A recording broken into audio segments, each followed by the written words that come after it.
देख रहे हल्ला बोल, आपके साथ मैं हूं अंजना ओम कश्यप। नोटबंदी पर सियासत आज एक बार फिर कई पारा ऊपर चढ़ गई। जी हां, गर्मा रही है सियासत। कतार में देश खड़ा है, एटीएम के बाहर आपस में झगड़ा हो रहा है। नोटबंदी के इस वक्त में हर कोई जद्दोजहद देश में कर रहा है, लेकिन नेता क्या कर रहे हैं? बयानबाजी और इसी के साथ अपने अपने वोट बैंक को आगे बढ़ाने की कोशिश। यह सियासत कहां पहुंची?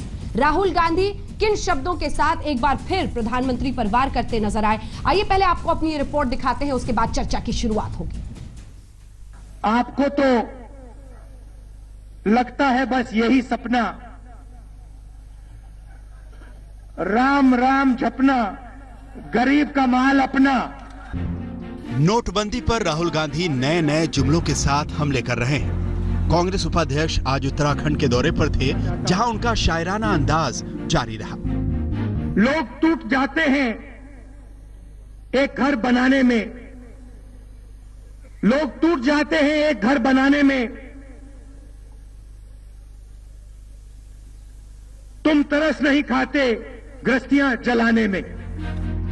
राहुल ने पैसों के लेन देन का आरोप भी दोहराया। एक दिन पहले पीएम मोदी भी राहुल गांधी के हमले का जवाब दे चुके हैं। सहारा ग्रुप के ऑफिस में रेड होती है, उधर उनके रिकॉर्ड में साफ सुथरा लिखा दिखाई देता है। 30 अक्टूबर 2013 2.5 करोड़ रुपया मोदी जी को दिया। 12 नवंबर 2013 5 करोड़ रुपया मोदी जी को दिया। न बोलते तो बड़ा भूकंप आ जाता था और देश को इतना बड़ा भूकंप झेलना पड़ता, ये देश 10 साल तक उभर नहीं सकता था। लेकिन अच्छा हुआ कि बोलना शुरू हो गया तो पता चल रहा है भूकंप की संभावना बची नहीं, क्योंकि देश की जनता समझ गई। इस सियासी जुबानी जंग के बीच आम लोगों के लिए नकद की जंग भी जारी है, तो नए पुराने नोटों के जमाखोरों पर भी कार्रवाई पूरी रफ्तार से चल रही है। आयकर विभाग ने अलग अलग शहरों में कार्रवाई कर 505 करोड़ की रकम जब्त की है। इसमें 93 करोड़ के नए नोट हैं, जबकि बाकी पुराने नोट हैं। साथ ही 3,590 करोड़ की अघोषित संपत्ति का भी आयकर विभाग ने खुलासा किया है। आयकर विभाग दिल्ली समेत देश के तमाम शहरों में लगातार छापे मारकर काले धन के कुबेरों का पर्दाफाश कर रहा है। जाहिर है, जांच एजेंसियों की मुस्तैदी से काला धन समेटने वालों का बचना मुश्किल है, लेकिन बड़ा सवाल यह है कि पीएम मोदी के वादे के तहत 50 दिनों की मियाद बस अब खत्म ही होने वाली है, तो क्या नकदी का इंतजार खत्म होने वाला है? दिल्ली में चिराग गोठी के साथ आज तक ब्यूरो। 7 दिन बाकी हैं और इसी में अब इम्तिहान है, क्योंकि प्रधानमंत्री नरेंद्र मोदी ने देश से 50 दिन मांगे थे। यह अलग बात है कि मुकुल रोहतगी साहब ने कोर्ट में 70 दिन की बात अभी ही कह दी है, लेकिन फिर भी इन 7 दिनों बाद क्या उस पार थोड़ी राहत पहुंचेगी? क्या नोटबंदी से काले धन और नकली नोटों के मुकाबले में हम जीत पाए हैं एक देश के रूप में? इन गंभीर सवालों के साथ चाहेंगे कि सियासत से आगे बढ़कर एक सार्थक चर्चा हो, और इसीलिए सबसे पहले स्वागत आप अपना कर लीजिए तालियों के साथ, क्योंकि यहां पर युवा बैठे हैं, ज्यादातर स्टूडेंट्स हैं। वो दागेंगे सवाल, मैनेजमेंट से लेकर मीडिया के स्टूडेंट्स हैं जो सवाल दागेंगे और नेताओं को देना होगा जवाब। तो नेताओं से आपका परिचय करा दे। सिद्धार्थनाथ सिंह साहब, राष्ट्रीय सचिव भारतीय जनता पार्टी, तालियों के साथ स्वागत कीजिए इनका। मनीष तिवारी जी, बेहद खास मेहमान हमारे साथ, फॉर्मर आईएनबी मिनिस्टर, यहां पर मौजूद है, तालियों के साथ इनका भी स्वागत कीजिए। बिजॉन मिश्रा साहब, जो कि कंज्यूमर एक्टिविस्ट हैं, बहुत ही सशक्त तरीके से कंज्यूमर्स की बातों को उड़ाते, तालियों के साथ इनका भी स्वागत कीजिए। और विपिन मलिक साहब, फॉर्मर आरबीआई डायरेक्टर, जो आरबीआई के नजरिए से हर बात हमें समझाते हैं और जो मूलभूत प्रश्न है उनको उठाने की कोशिश करते हैं। मलिक साहब हमारे साथ है, तालियों के साथ इनका भी स्वागत कीजिए। तो मैं चाहती हूं कि ज्यादा से ज्यादा लोगों के सवाल हो, क्योंकि 7 दिन बाकी है, और इसीलिए मैं चाहती हूं कि आप हाथ उठाइए, जिसको भी प्रश्न पूछना है नेताओं से। सबसे पहले आपसे शुरुआत करना चाहते हैं, आप पूछिए सवाल, आप पूछिए। जी मैम, मेरा सवाल सिद्धार्थ जी से है। हाँ। जो गरीब किसान मजदूर ने मेहनत के बाद जो पैसा इकट्ठा किया, क्या वो भी ब्लैक मनी है? जवाब दीजिए। देखिए, जो मजदूर या किसान ने जो पैसा इकट्ठा किया वो कतई नहीं ब्लैक मनी है, मगर एक व्यवस्था है। इस व्यवस्था के अंदर ये बड़ा कठिन हो जाता है कि क्या आप कहें कि आपका पैसा जो है उसको ना जमा करा जाए, इन्हीं का जमा किया जाए। अब सरकार ने एसआईटी फॉर्म करी, उसके बाद अनेक कदम लिए, एक वीडीएस का भी लेकर आए, एक आईडीएस भी एक फॉर्म लेकर आए। बस जितना जमा होना चाहिए था अच्छा जमा हुआ, वहाँ पे डिक्लेरेशन में पूरा नहीं हुआ। मगर एक व्यवस्था लेकर आए जिसके अंदर कि डिमोनेटाइजेशन या नोटबंदी के माध्यम से आपने देखा होगा कि जो पैसा कभी भी बैंकों में नहीं आ रहा था वो आया है। ये कुछ दिन की तकलीफ है जो किसान और मजदूर और जो ईमानदार लोग हैं, मगर जो लोगों ने इसको काला धन जो उनके पास था जो बैंक में डाला है वो सफेद नहीं हो जाता बैंक में डाल के, उस पर इनकम टैक्स की भी कार्रवाई होगी। उस पर जब कार्रवाई जैसे अभी देख रहे हैं वो काला धन हमारे सामने आ रहा है, वो देश के गरीब किसान मजदूरों के काम आएगा। ठीक है, कैसे काम आएगा ये पूछेंगे आपसे, लेकिन मनीष जी कह रहे हैं कुछ दिन की तकलीफ की बात है। गालिब से बशीर बद्र तक पहुंचे हैं राहुल गांधी। क्या उनको लगता है कि एक सियासी लड़ाई नरेंद्र मोदी के साथ लड़के मैं नोटबंदी से लोगों को आसानी या फिर परेशानियों से आसानी दिला दूंगा? देखिए, पिछले 42 दिनों की जो कहानी है, अगर उसे एक परिप्रेक्ष्य में देखा जाए तो एक उर्दू का शेर है कि मुल्क का कौम का इतना भी न मयार गिरे, मुल्क का कौम का इतना भी न मयार गिरे कि सुर्खियां देखते हाथ से अखबार गिरे। अपने ही लोगों को अपने ही पैसे के लिए भाजपा की सरकार ने भिखारी बना दिया। ये किस तरह की लीला है? शुरू से 8 नवंबर से मैं एक बात कहता आ रहा हूं कि ये तुगलकी फरमान है और ये तुगलकी फरमान पूरी तरह से अवैध है। और जो सवाल उच्चतम न्यायालय ने अब फॉर्मुलेट किए हैं, 11 सवाल जो डिवीजन बेंच के कॉन्स्टिट्यूशन बेंच के सामने गए हैं, उनमें से 9 सवाल इस बात से ताल्लुक रखते हैं कि ये जो नोट बदली का कार्यक्रम श्री नरेंद्र मोदी जी ने शुरू किया है ये वैध है कि अवैध है। और अगर क्योंकि समय कम रहता है टेलीविजन के कार्यक्रमों में, नहीं तो मैं आपको विस्तार से बता सकता था कि किस तरह से ये जो नोट बदली है ये आरबीआई के एक्ट के बिल्कुल ही विपरीत है, उसके बिल्कुल ही विरुद्ध में है और पूरी तरह से और हर तरीके से अवैध है। चूंकि आप आरबीआई से जुड़े हुए हैं, क्या उनकी बात में दम है? आरबीआई के एक्ट के विरुद्ध है ये जो नोट बदली का कार्यक्रम है? रिजर्व बैंक एक्ट में सेक्शन 1934 में सेक्शन 26 सब सेक्शन 2 बिल्कुल क्लियर है, जिसमें कि रिजर्व बैंक के पास पावर है कि किसी भी डिनोमिनेशन का नोट वो विड्रॉ कर सकते हैं और उसी के और central board of Reserve bank को पावर दी गई है जिसकी कंकरेंट पावर गवर्नर को है। बट यहाँ पर central board of Reserve Bank ने on the advice and in discussion with the central government have passed the resolution under that section, and that has not been done first time. Earlier also it has. उसको सही बता रहे हैं, वैध बता रहे हैं, हिंदुस्तान में पहले भी हो चुका है। देखिए 1946 में जब पहली बार नोट बदली या नोटबंदी की गई, उसको एक अध्यादेश और कानून के हिसाब से किया गया था। 1978 में जब दोबारा हुई, जिस सरकार में श्री अटल बिहारी वाजपेयी और श्री एल के अडवाणी मंत्री थे, जब मोरारजी देसाई की सरकार थी, तब भी अध्यादेश के माध्यम से और उसके बाद कानून के माध्यम से हुई है।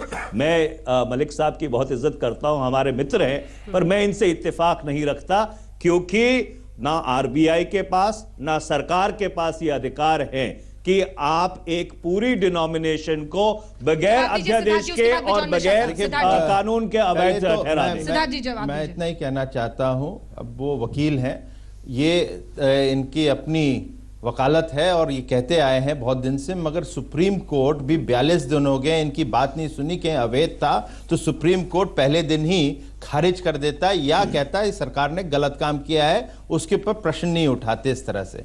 लेकिन क्योंकि इन्होंने शायरा अंदाज से उस तरफ उधर पास कर दूंगा, महसूस ये होता है कि दौरे तबाही है, महसूस ये होता है कि दौरे तबाही है। इस दुनिया में ऐसी तफ्शीश नहीं मिलती कि कातिल ही लुटेरा है और कातिल ही सिपाही बनने चला है। क्या बात है, आजकल नेता पार्ट टाइम शायरी भी कर रहे हैं। बिजॉन मिश्रा साहब, आप कंज्यूमर्स की तरफ से बोलते रहे, ये तालियां बजी थी यहाँ पर युवाओं की तरफ से जब कहा गया कि मेरा अपना ही पैसा मेरे लिए बेगाना हो गया है। नहीं, एक्चुअली द इशू इज, हम ये कहना चाह रहे हैं कि ये जरूरी था होना, इकोनॉमिकली ये होना जरूरी था, क्योंकि हमारे ब्लैक मनी इतने ढेर सारे जमा हो गए थे हमारे देश में कि वाकई में एक नागरिक को इतनी पीड़ित हो रहा था वो कि जो सामान उसको कम दर में मिल सकता है उसको कई गुना ज्यादा देना पड़ रहा लेकिन क्या था। हुआ, ब्लैक मनी गुलाबी मनी बन गया? नहीं, गुलाबी इज द न्यू ब्लैक। नहीं बना। आप रुक के देखिएगा, अब किस लोगों को अब फंसना पड़ेगा इसको लेकर, और कितने लोग ऑलरेडी फंस चुके हैं। You see the point which I am making is, अब युवकों को यह सोचना होगा कि हमारे पैसे आप कैसे सही ढंग से, रेस्पॉन्सिबल मैनर से, as a responsible citizen, as a tax payer, if you are exempted from tax, जैसे एग्रीकल्चरल इनकम बोले, you are exempted from tax, आप बैंक में जमा कीजिए, आप घर में क्यों रख रहे हो? आप इसको सर्कुलेशन में लाइए और कंट्री को आगे ले जाइए, जो विकास की तरफ हम लोग जाना चाह रहे हैं एज ए डेवलप्ड कंट्री। हर एक नागरिक को, हर एक युवक को, यू सी, अब एजुकेशन एक बड़े कम पैसे में मिलने जा रहा है। हर एक नागरिक को, हर एक यूथ को स्कॉलरशिप मिलेंगे, बिकॉज ये पैसे अब गवर्नमेंट के पास आएंगे जो वाकई में निजी ढंग से। वो तो पता ये खोल ही नहीं रहे कि स्कॉलरशिप देंगे कि टैक्स घटाएंगे, ये समय बताएगा, क्या फायदा देंगे। थोड़ा सा इंतजार और कर लीजिए। हम यूथ को यही कहेंगे कि आप जुड़ गए हैं इस आंदोलन में, इस आंदोलन में चूंकि आप जुड़ गए हैं, आप इसको आगे ले जाइए ताकि ब्लैक मनी किसी को भी अब मौका नहीं मिले। एक सेकंड में इस पर एक बार सवाल इनसे करना चाहती हूँ। आप में से कितने लोग, मैनेजमेंट के ज्यादातर स्टूडेंट्स हैं, कितने लोग मानते हैं कि ये फैसला सही है डिमोनेटाइजेशन का और पुराने नोटों को रद्द करने का? 500 और 1000 के बहुत कम लोग मानते हैं कि सही फैसला है। नहीं, वो मैनेजमेंट। कितने लोग मानते हैं कि ये जो तैयारियां थी वो बिल्कुल नाकाफी थी? ज्यादातर हाथ उठ गए हैं। आप में से कितने लोग, चूंकि युवा हैं यहां पर, कितने लोग मोबाइल के जरिए ई पेमेंट करते हैं? मोबाइल को बटुआ कितने लोगों ने बनाया है? गिने चुने हाथ हैं। चलिए ठीक है, ये मुझे लगता है ये दर्शकों को बहुत कुछ बताएगा, लेकिन अब सवालों की एक सवाल आप पूछना चाह रहे थे, वो पूछे, उठे।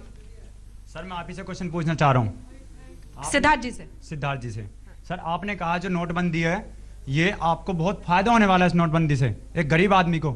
सर मुझे बताइए, जो चीज 500 का नोट था वो 300 में चला, जो चीज 300 की थी वो 1000 में मिली। बताइए सर कहां पे इस नोटबंदी का फायदा हुआ? देखिए, ये जो आप कह रहे हैं, पहले तो मैं पिछले प्रश्न पे आ जाता हूं। जब ये कहा जाता है कि आपका ही पैसा आपको ही नहीं मिल रहा है, तो कुछ जब बच्चे जो यहाँ पे मैनेजमेंट के, उनको थोड़ा सा समझना है कि जो आपका ही पैसा जो होता है, जो टैक्स पेयर का होता है, और वो जब चोरी होता है स्कैम के माध्यम से, चाहे उसमें उदाहरण दें, 2G दें, कोलगेट दें, कॉमनवेल्थ दें, 12 लाख करोड़ का हुआ था। राहुल गांधी तो कह रहे हैं कि डिमोनेटाइजेशन ही स्कैम है बहुत बड़ा। वो तो प्रूफ करेंगे ना। वो राहुल गांधी जी जो कह रहे हैं, वो तो कह रहे हैं कि एक घोड़ा, जो इंग्लिश की कहावत है मगर उसको हिंदी में बोलता हूं, एक घोड़ा जो है वो मर गया है, सुप्रीम कोर्ट ने कहा सर्टिफिकेट देके तुम मर गए हो, पर वो कहते हैं मैं लात मार रहा हूं, तुम घोड़े खड़े हो, तुम्हें बताओ कि ये सच है कि नहीं है। अब you don't flog a dead horse. Rahul Gandhi वो रोज कर रहे हैं, तो इसलिए राहुल गांधी की बात ना करें, मैं इन लोगों की बात करता हूं कि जो मैनेजमेंट का जो बच्चे बैठे हैं, आपका जो पैसा है जो स्कैम के माध्यम से ब्लैक मनी बन गया और बैंक में नहीं है, वो आपके पास भी नहीं है, आप ही का पैसा चुरा लिया गया। आज वो व्यवस्था के माध्यम से उसको लाया जा रहा है। एक सेकंड, आराम से। आपके सर, भाई वो भी जिन्होंने चुराया था, जो उनके भाई हैं, उन भाइयों की तरफ इंगित करो। Sir please one more question, उनकी तरफ इंगित करो, इधर मत इंगित करो। आप भी सर बीजेपी, मैं सर किसी पार्टी से नहीं हूं, क्योंकि मैं एक स्टूडेंट हूं। हाँ। ठीक है सर, मेरा क्वेश्चन सर आप ही से है। 8 नवंबर की रात को जब वो नोटबंदी बंद हुई थी, क्या सर आपके घर में 500 रुपए नहीं थे? आप किस दिन बैंक की लाइन में जाके लगे और किस दिन आपने 500 ये तो गलत है। देखो सर, आपने मैं आपकी वो वीडियो देखना चाहता हूँ, आप सभी की। ये गलत है। आप हैं सर, आप हैं चाहे आप हैं। ये देखो, इस तरह से आप उंगली उठाओगे गलत होएगा। क्या आप लगे थे, नहीं लगे था? आपने देखा था मैं लगा था कि नहीं लगा था? आपने देखा था, आपने देखा था मैं लगा था कि नहीं लगा था? ऐसे नहीं होता बेटा, ऐसे नहीं होता। देखो तकलीफ है, मैं मान सकता हूँ। कोई नेता 500 और 1000 के नोट जमा कराते नहीं देखा। तकलीफ है, मैं मानता हूँ, मगर इससे व्यवस्था अच्छी होगी, उसका भी उसको समझो। एक सेकंड आराम से। जी मेरा सवाल मनीष तिवारी जी से है, कांग्रेस से। राहुल गांधी जी और कांग्रेस के जितना भी नेता हैं, आपने सभी लोगों को लाइन में लगे हुए देखा है, लेकिन किसी ने भी कभी डिजिटल पेमेंट को प्रमोट नहीं किया। और सभी को गुमराही किया जाके कि बस लाइन में लगे हैं, वहां जाके खुद 2000 के नोट निकालने चले गए, लेकिन किसी ने भी प्रमोट नहीं किया। मुझे लगता है ये सवाल बहुत इंपॉर्टेंट है, क्योंकि एक सेकंड आपको रोक रही हूँ। शुरू में आप ही के प्रवक्ता आते थे फैसला अच्छा है लेकिन तैयारी नाकाफी है। अब आप कह रहे हैं कि फैसला सही नहीं है, ये अधिकार ही उन्हें नहीं था। अब तीसरी बात की जब हो गया है तो आप इसको रोल बैक की भी मांग नहीं कर रहे हैं ममता बनर्जी की तरह। तो फिर ई पेमेंट को प्रमोट करना, कैसे देश आगे बढ़े, कैसे हम कुछ बेहतर कर पाए, कोई सोल्यूशन नहीं दिखता कांग्रेस की तरफ से। ये उनकी देखिए अंजना जी, जहां तक का मेरा मानना है, और मैं शुरू से निरंतर और लगातार ये बात कहता आ रहा हूं और उसके ऊपर पूरा अटल और कायम हूं कि ये फैसला पूरी तरह से अवैध है, और उसका मैं कारण बताता हूं। इस देश में 124 करोड़ लोग हैं। 124 करोड़ लोगों में से सिर्फ 35 करोड़ लोग ऐसे हैं जिनके पास बैंक अकाउंट है। 65% इस देश की जो जनता है वो कृषि पे निर्भर करती है। कृषि, अगर आप इनकम टैक्स एक्ट उठा के देखिए सेक्शन 10A, वो इनकम टैक्स एग्जम्प्ट है। जितने किसान हैं उनका जो कारोबार है आड़तीय के साथ वो खुदरे में होता है। जो छोटे दुकानदार और छोटा ग्राहक है उसका जो कारोबार है वो खुदरे में चलता है। तो ये बुनियादी तरीके से जो ये बुनियादी इक्वेशन श्री नरेंद्र मोदी जी ने बनाई है कि cash is equal to black money, ये बुनियादी तौर पे गलत, कभी नहीं बनाई गई। ये बुनियादी तौर पे कभी नहीं बनाई गई। ये बुनियादी तौर पे गलत तरीके से भ्रमित करने का प्रयास कर रहे हैं। ये बुनियादी तौर पे गलत। मैं आपको बताता हूं, इनकी जो दलील है cash is equal to black money, इनकी जो दलील है अंजना जी, ये कहते हैं किसान के बारे में। मैं थोड़ा सा उदाहरण देता हूं। Cash is equal to black money है या नहीं? आपकी सोच गलत है इनका, इनके ये बुनियादी गलत है। Cash is equal to black money हो ही नहीं सकता। कैशलेस कैसे होगा? ये हो ही नहीं सकता। कैश इज इक्वल टू, मेरे को मैं थोड़ा सा किसान वाली बात करना चाहता हूं। ये कहते हैं कि किसान लोग गरीब है, मानता हूं, ये अपना सर्टिफिकेट दे रहे हैं कि हमने 60 साल में किसानों को गरीब रखा, हमने मजदूरों को गरीब रखा। लेकिन जब ये कहते हैं कि जब आपका किसान गरीब है और महाराष्ट्र और केरल के अंदर कोऑपरेटिव्स खोल दीजिए, वहां पर किसान जो गरीब है उसके अंदर 9000 करोड़ 4 दिन में पड़ जाते हैं। किसका पैसा पड़ा हुआ है? ये किसानों का पड़ा है, मजदूरों का पड़ा है, इन इन राजनेताओं का पड़ा हुआ है जो इसको चलाते हैं। मनीष एक सवाल पूछना चाह रहे हैं, लेकिन एक छोटे से ब्रेक के लिए सर, ब्रेक लेना। एक सवाल के साथ ब्रेक पर एक सवाल अंजना जी, इन्होंने कोऑपरेटिव बैंक की बात की।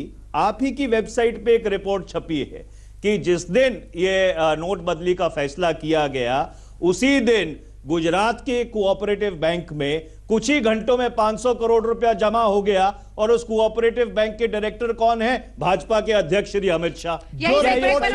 ना देखिए, फिर ये राहुल गांधी से शुरू होता है कि जो हॉर्स है जो मर गया है उसको लात मार के जगाओ। ये गलत झूठ नहीं, इन्हीं की वेबसाइट की रिपोर्ट है ना, इन्हीं की वेबसाइट की रिपोर्ट है। मैं आपको दिखा देता हूं, इन्हीं की वेबसाइट की रिपोर्ट है, क्योंकि मेरी ट्विटर पे है। देखो मनीष आप झूठ बोल के आगे नहीं बचोगे। इनकी जो रिपोर्ट है फिर इन्होंने उसको क्लैरिफाई भी किया हुआ है, किसी ने वेब पे डाला था। आपकी ने जो कहा वो गलत था, मैंने क्लैरिफिकेशन नहीं देखा। मगर क्या इंडिया टुडे की वेबसाइट अगर अमित शाह ने वेब पे डाला था, वेब पे फिर विड्रॉ किया गया। लौटते हैं, तमाम कंफ्यूजन दूर करेंगे। एक छोटे से ब्रेक के लिए मजबूरन मुझे रुकना पड़ा। बिजॉन जी आप भी और मलिक साहब आपकी बात भी। एक छोटे से ब्रेक के बाद इसका पूरा जवाब लेंगे। यहाँ पर युवाओं के सवाल हैं, नेता दे रहे हैं जवाब, लेकिन एक बार फिर से नजर उस सियासी संग्राम पर जो देश के नेता छेड़ रहे हैं आपस में। शायर राहुल गांधी, शायराना अंदाज कह लीजिए, सुनिए। लोग टूट जाते हैं एक घर बनाने में, लोग टूट जाते हैं एक घर बनाने में, तुम तरस नहीं खाते गृहस्थियां जलाने में। हर एक बात पे कहते हो कि तू क्या है, हर एक बात पे कहते हो कि तू क्या है। तुम ही कहो कि ये अंदाजे गुफ्तगू क्या है। यही तो हम भी पूछ रहे हैं और देश भी पूछ रहा है कि अंदाजे गुफ्तगू आखिर है क्या, जिसमें एटीएम में लोगों की परेशानी का जिक्र नहीं, सिर्फ एक दूसरे पर प्रहार हो रहा है। सवाल एक बार फिर से लेते हैं। आप सवाल पूछना चाह रहे थे। मेरा क्वेश्चन कांग्रेस लीडर से, सर क्यों राहुल गांधी बार बार पीएम मोदी को पॉइंट आउट कर रहे हैं, ऑलवेज पॉइंट आउट। एक युवा नेता होने के साथ साथ वो डिजिटल इंडिया ई पेमेंट को क्यों नहीं प्रमोट कर रहे हैं? क्यों ये पर्सनल इशू है क्या उनका कोई पीएम के साथ? आपका जो सवाल है वो बिल्कुल वाजिब है, पर डिजिटल इंडिया की तरफ जाने के लिए ई पेमेंट की तरफ जाने के लिए यह मतलब नहीं है कि आप 124 करोड़ लोगों को तकलीफ दे दो और कतार में खड़ा कर दो। किसी मुल्क में ऐसा नहीं हुआ है कि 14 लाख करोड़ की करेंसी, 86% जो करेंसी है जो मार्केट में थी, उसको रातों रात आपने अवैध कर दिया। और उसका हुआ क्या कि आपने कहा था कि इससे काले धन के ऊपर नियंत्रण आएगा। उस 14 लाख करोड़ में से 12.5 लाख करोड़ रुपया बैंकों में दोबारा जमा हो गया है। अभी 7 या 8 दिन बाकी है। दूसरा, आप कह रहे हैं कि इससे जो काउंटरफेट करेंसी है वो काउंटरफेट करेंसी में कमी आएगी। देखिए, जो काउंटरफेट करेंसी भेजते हैं, जो 500 और 1000 के छापते थे, वो कल 2000 के छापने शुरू कर देंगे, क्योंकि जहां से आपका नोट पेपर आता है डीला रूट से, वही कंपनी है जो पाकिस्तान को भी नोट पेपर सप्लाई करती है। और तीसरी बात आपने ये कही थी कि जो तीसरा लक्ष्य था प्रधानमंत्री जी का कि भाई काला धन और टेररिस्ट फाइनेंसिंग को लेके, देखिए जहां तक टेररिस्ट फाइनेंसिंग का सवाल है, जो लोग आतंकवादियों को प्रोत्साहित करते हैं और वो जो सीमा पार से हैं, अगर आपको लगता है कि आपकी नोटबंदी से उनकी मंशा में या उनकी रणनीति में कोई बदलाव आएगा, तो मेरी समझते फिर ये सरकार राष्ट्रीय सुरक्षा को समझती नहीं है। जवाब दीजिए। पहले तो ये कहते हैं कि 14 लाख के ऊपर एक दिन के अंदर नोटबंदी करती, मगर ये भूल जाते हैं कि जो 14 लाख है वो जब बैंक के अंदर आता है और बैंक की व्यवस्था ठीक होती है, जहां पर इन्होंने 10 साल में वो 12 लाख करोड़ जो स्कैम्स के माध्यम से निकाल दिए, क्या उसको वापस सिस्टम में लाके और टैक्स पेयर का जो ऑनेस्ट पैसा है, जो 124 करोड़ लोगों का ऑनेस्ट पैसा है, क्या उनके पास वापस नहीं जाएगा? क्या वो जाएगा जब कांग्रेस अपनी तिजोरी में रखेगा, या बैंकों की तिजोरी में जाएगा जब आरबीआई की तिजोरी में होता है? तो इसका भी निर्णय करना चाहिए, और ये निर्णय नोटबंदी के माध्यम से हो रहा है। तो इसलिए मैं एक और बोलता देता हूं, फिर देखिए गलत बयानी, इनके समय पे जो डेलारोस जो कंपनी है जहां से पेपर आता है वो बैन हुआ था, आज तक उसका बैन चल रहा है, मगर जोड़ना इनको जरूरी है कि वहां से पेपर आ रहा है। नाम याद नहीं आया कांग्रेस के प्रवक्ता को और जोड़ दिया पाकिस्तान से, फिर उन्होंने, अब जब आपने बैन किया वो आज तक नहीं खोला है, फिर आप उसकी गलत बयानी क्यों करते हैं? अच्छा, मुझे एक बात नहीं समझ आती, ये 12 लाख करोड़ के घोटाले, 12 लाख करोड़ के घोटाले की बात करते हैं, वो जो 1 लाख रुपया लेता पकड़ा गया था भारतीय जनता पार्टी का अध्यक्ष बंगारू लक्ष्मण, जो टीवी पे 1 लाख रुपया लेता पकड़ा गया था, उनका अध्यक्ष था बंगारू लक्ष्मण, और बोला कि उसको हटा दिया। ये 1 लाख रुपया तो आप हिंदुस्तानी करेंसी में दे रहे हैं, अगला 1 लाख रुपया डॉलर में चाहिए। ये इनका चाल और चरित्र है। सोनिया जी का नाम आ रहा है, ये इनका चाल और चरित्र है, ये इनका चाल और चरित्र है। आपको कोई फर्क नहीं पड़ रहा। सहारा के कागजों में किसका नाम आ रहा है? हमने तो हटा दिया। सहारा के कागजों में किसका नाम आ रहा है? वो सहारा के कागजों में किसका नाम आ रहा है? वो सहारा के कागजों में कथाकथित तौर पर भारत के प्रधानमंत्री का नाम आ रहा है। और यही है, यही प्रवक्ता है जिन्होंने कहा था कपिल सिब्बल के साथ 12 लाख नहीं है, ये 0 लॉस है। और 2G के अंदर आज तक किसी की कन्विक्शन नहीं हुई। 2.5 लाख आज करोड़ का तक 2010 से 2016 हो गया, किसी की कन्विक्शन नहीं हुई। सरकार जरूर बना ली। कौन कितना भ्रष्ट इस लड़ाई में उलझेंगे तो हम नोटबंदी से हट जाएंगे। अगला सवाल। मेरा सवाल इनसे सिद्धार्थ जी से है कि अभी तक कांग्रेस ने अच्छा करा, बुरा करा, लेकिन इतना बुरा नहीं करा कि बुजुर्गों को भी लाइन में लगा दिया। देखिए इसका खेद है। अब तो वो हिसाब है, इसका देखिए, इसका हमें खेद है। 1 सेकंड कि वो कर रहे थे मेरी वफाओं का तस्करा, देखा मुझे तो बात का मौजू बदल दिया। क्या बात है, आम आदमी भी शायद आज तो नेताओं से प्रभावित होकर आम आदमी भी शायद। सवाल जवाब दीजिए। देखिए इसके बाद आप दोनों के पास मैं इनकी बात से सहमत हूं, क्योंकि तकलीफ है लोगों को और इसको हम झुठला नहीं सकते। सामने लाइन दिखती है और लाइन के साथ बुजुर्ग भी लोग लगे हैं। प्रयास हमारा जरूर है कि उसकी जो तकलीफ है जितना कम कर सके, जल्दी कर सके, उसमें हम लोग लगे हुए हैं। ठीक है बिजौन साहब, मैं चाहती हूँ एक सवाल बीच में रह गया था जो ब्रेक पे हम चले गए थे, आप और मलिक साहब दोनों उस पर रिस्पॉन्स है। ये जो उन्होंने मुद्दा उठाया कि कैश मतलब ब्लैक मनी ये सरकार दिखाने की कोशिश कर रही है, ये कितनी बड़ी परेशानी है? क्योंकि अल्टीमेटली पूरी तरह से अचानक कैशलेस हो जाना मुमकिन नहीं दिखता। अकाउंट नहीं है, बिल्कुल कितने लोग जो उनके पास स्मार्टफोन नहीं है, कोई कहीं नहीं रहे, हम आपको हम लेस कैश बोलते हैं, ये कैशलेस बोलते हैं। आपके व्यूअर्स को समझना है और जो आज यहाँ आए हैं उनको भी समझना है। हम पैसे कमाते हैं, हार्ड अर्न्ड मनी हम कमा रहे हैं, ये हमारे ऊपर है एज ए कंज्यूमर कि हम किस ढंग से यूज करें, क्योंकि ये हमारे पैसे हैं। हम कैशलेस करें या हम कैश से करें, ये हमारे ऊपर है। लेकिन हर सरकार, हर डेवलप्ड कंट्री ये चाहता है कि आप अपने कमाई के पैसे पहले बैंक में जमा कीजिए और बैंक से अब विड्रॉ कीजिए और बैंक से अब यूज कीजिए, ताकि एक आंकड़ा रहे कि आपकी इनकम क्या हो रही है, आपका इनकम कहां से आ रही है, ताकि आप उस ढंग से अपना जो टैक्स रिटर्न है, हर नागरिक का फर्ज बनता है वो टैक्स रिटर्न दें, इवन दो वो एग्रीकल्चरल इनकम हो और टैक्स माफ हो, उनको नो टैक्स लगे। लेकिन अमीर किसानों के लिए तो ये बोला जा सकता तो है, जिनका अकाउंट नहीं है, कहना चाह रहे हैं गरीब किसान, जो व्यक्ति बैंक अकाउंट नहीं खोल रहे हैं और बैंक में पैसा नहीं जमा कर रहे हैं, उनके लिए एक चुनौती है, क्योंकि आपको यह बताना होगा आपका कमाई कहां से आ रहा है। एक तो नंबर 1, नंबर 2, आपके लिए सबसे बड़ी जरूरी क्या है कि आज आप जब कोई भी चीज यूज करते हैं उसका सबूत रखना। जैसे आप कुछ भी चीज खरीदारी कर रहे हो, आप कैश से कर रहे हो, रिसीट नहीं ले रहे हो, ये गलत हो रही है हमारे देश में, जो इतने साल से चल रहा है, जो हम लोग बंद करना चाह रहे थे। आज ये एक जो प्रयास नया सरकार का किया गया है, जो 20 साल से हम लोग चिल्ला रहे हैं, होनी चाहिए थी। क्योंकि नहीं तो एक सेकंड, क्या डॉक्टरों ने कैश लेना छोड़ दिया है? बिल्कुल, हर एक व्यक्ति को रिसीट देना होगा। डॉक्टरों ने कैश, कितने लोग ये मानते हैं? मैं खुद डॉक्टर के पास गई हूं, डॉक्टर ने कैश लेना नहीं छोड़ा है। एक मिनट, यानी वो इनकम टैक्स नहीं दे रहा है सर। एक मिनट अंजना जी, आज एक ऐसा परिस्थिति आ रही है जहां पर हम लोगों सबको demand, in fact consumer protection act जो नया ढंग से आ रही है उसमें यह है दिया हुआ, जो अब विंटर सेशन में नहीं हुआ क्योंकि पार्लियामेंट चला ही नहीं। हम लोग चाहते हैं कि उपभोक्ता संरक्षण अधिनियम में अब एक प्रोविजन है कि आप रिसीट मांगे ना मांगे, जो आपसे पैसे ले रहे हैं उसको रिसीट कटवाना अनिवार्य है। अंजना जी, मैं एक सवाल पूछना चाहता हूं, मलिक साहब, सॉरी, आपसे माफी मांगते हुए, किस कानून में यह लिखा है कि मेरा पैसा ये अनिवार्य है कि मैं बैंक में जमा करूं?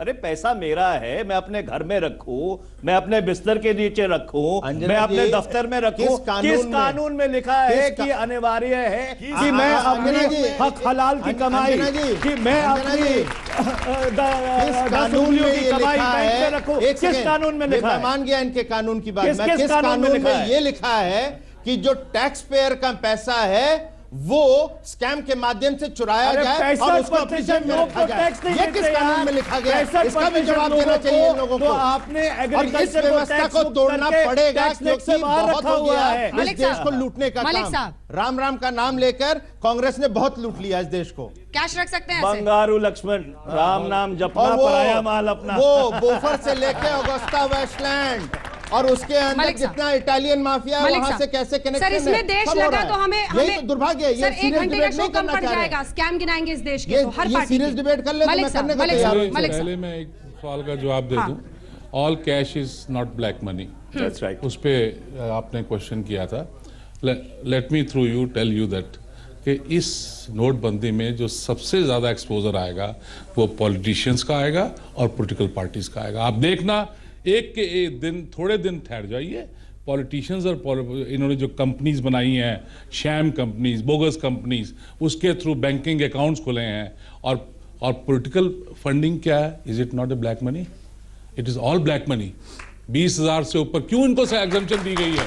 All is black money. I say it is not that it is consumer is having black money. It is the politicians who is having black money or political parties are having black money. And that's why the democracy. यही तो उसके लिए तो कुछ किया नहीं sir. This is the problem with them. Sapa Basapa Congress की तकलीफ है ममता जी तक की। उसके लिए तो सब पार्टी चुप हो जाए। अभी होगा, अभी होगा, कब होगा? अभी होगा। पहले क्यों नहीं हुआ? 2014-15 में पहले वो क्यों नहीं हुआ? ये क्वेश्चन इसके पहले नेताओं ने, राजनीतिक पार्टियों ने क्यों नहीं कहा कि हम सामने आते हैं, हम पारदर्शी बनते हैं? क्यों नहीं आरटीआई के तहत पॉलिटिकल फंडिंग को लाया जाता है? आज जो माहौल है इसके अंदर, और जो अभी चला है 20,000 से 2,000 हो, 2,000 से या 1,000 भी हो, ये होना चाहिए, ये हमारा मानना है। प्रधानमंत्री जी ने उसका सपोर्ट किया और विश्वास रखिएगा ये हम लोग करके रहेंगे। एक चीज मैं आपको बताऊं, एक इन्होंने कुछ नोटों के बारे में बोलिए, कांग्रेस से बोलिए, हमें समर्थन कर दे। देखिए ये बहुत जरूरी है। अच्छा, 2,000 क्यों होना चाहिए? 20 रुपए क्यों नहीं होना चाहिए? आप कहो ना 20 रुपए 2000 करो। क्यों होना चाहिए? 20 रुपए क्यों नहीं होना चाहिए? जीरो क्यों नहीं होना चाहिए? अंजना जी, कांग्रेस के ये समर्थन करें, हम तैयार रहेंगे। बोल क्यों छोड़ रहे हो? समर्थन करें, राज्यसभा में ये आने नहीं देंगे। हम लोकसभा पार आप बिल तो लेके आइए, आप बिल तो लेके आइए कि जीरो होना चाहिए, समर्थन मिलेगा। एक भाई साहब का क्वेश्चन था यहाँ पर कि क्या 2000 नकली नोट नहीं छप सकते? 2000 इनको फीचर्स नहीं पता, ये न्यू जनरेशन नोट्स है, ये ऑर्डिनरी नोट्स नहीं है। इसमें एक फीचर है, फॉरेंसिक फीचर लगाया गया है। Listen to me, I mean let me answer. I am sorry, वक्त की बहुत कमी है, मुझे बोला जा रहा है।